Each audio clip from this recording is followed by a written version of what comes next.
Laetitia Hallyday. Cette décision radicale qu'elle a prise pour la vente de la Savannah. Laetitia Hallyday en a gros sur le cœur. Depuis des mois, elle tente de vendre sa villa de Marne-la-Coquette afin de réunir les fonds pour rembourser la dette fiscale laissée par Johnny. En vain. Un nouveau coup dur vient encore anéantir son espoir.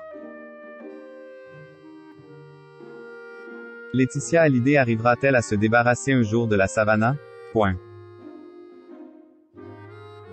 C'est la question qu'elle ne cesse de se poser ces derniers mois depuis qu'elle a mis en vente la villa de Marne-la-Coquette dans laquelle Johnny Hallyday a rendu son dernier souffle.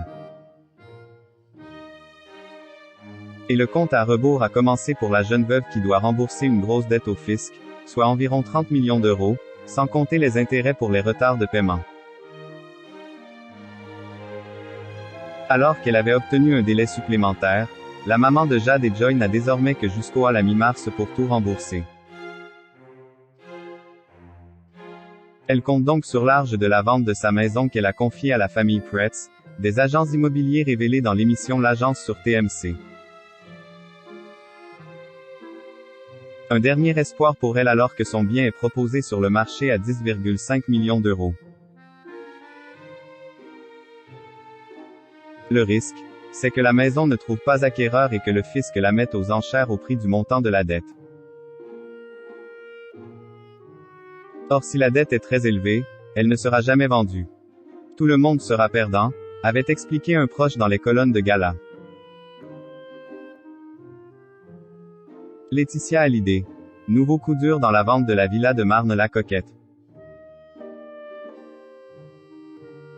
Mais le temps presse et la compagne de Jalil Lesper perd patience. Selon des informations de Closer, elle a même pris une décision radicale en retirant le mandat accordé à la famille Pretz pour la vente de la Savannah. Si la villa est toujours disponible dans 2 autres agences spécialisées dans les biens immobiliers haut de gamme. Laetitia Hallyday ne veut plus que l'agence immobilière la plus célèbre du petit écran s'occupe de la vente car celle-ci est parasitée par sa mise en lumière. Outre les fans qui rêvent de visiter la demeure où a vécu le taulier dans ces derniers jours, la notoriété de la famille des agents immobiliers n'arrange rien. Cette dernière attire plus des curieux que de vrais acheteurs potentiels. Closer révèle aussi que les propositions d'achat sont parfois fantaisistes. L'épouse du regretté Johnny Hallyday a donc décidé d'arrêter sa collaboration avec notamment Valentin et Martin Pretz. Une issue jamais envisagée. Laetitia Hallyday qui a dû tomber de très haut.